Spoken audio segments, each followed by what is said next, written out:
Well, you published a piece today about Tom Clements coming out of retirement just as Aaron Rodgers is contemplating what his future will be. Like you said in the tweet, a 68-year-old just doesn't come out of retirement for Jordan Love. Right. What can you say about that hire, what it means for Aaron Rodgers and Jordan Love even?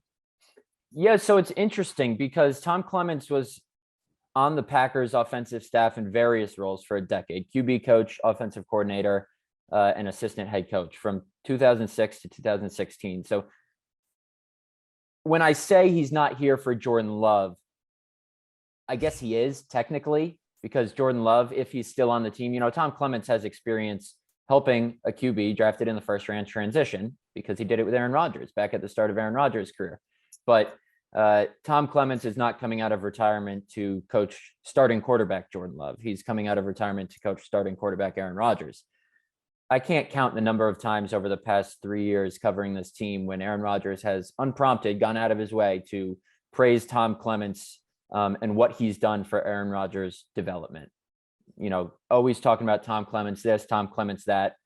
And I don't know if Rodgers requested this specifically or if the Packers came to him and said, what if we did this? Would this increase your chances of coming back? Either way, that move is clearly made to entice Rodgers to come back.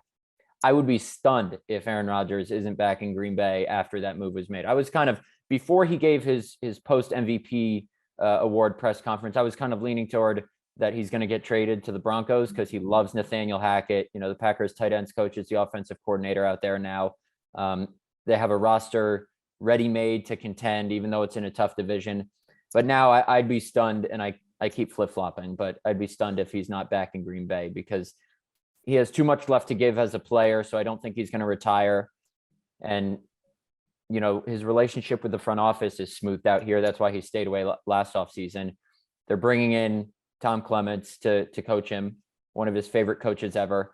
I would be stunned if Aaron Rodgers isn't back in Green Bay. I know that's not what Broncos fans, Steelers fans, whoever fans, Bears, Vikings, Lions want to hear, but I think everyone is coming to grips with the fact that this is just another sign that Aaron Rodgers will probably be back in Green Bay this season.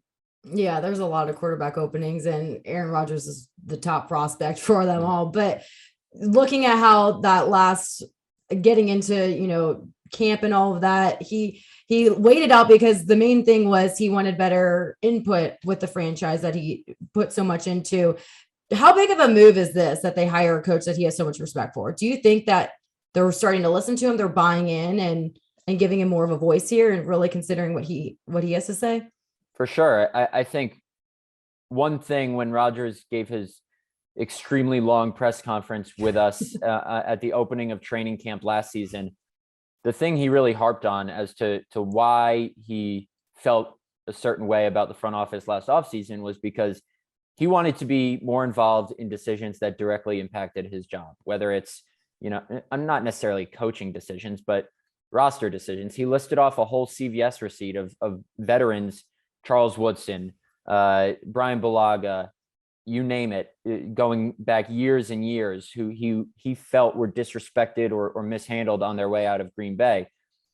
And we kind of started to see the front office valuing his input more when they traded for Randall Cobb, who's might be his best friend on planet Earth. I don't think that's an exaggeration.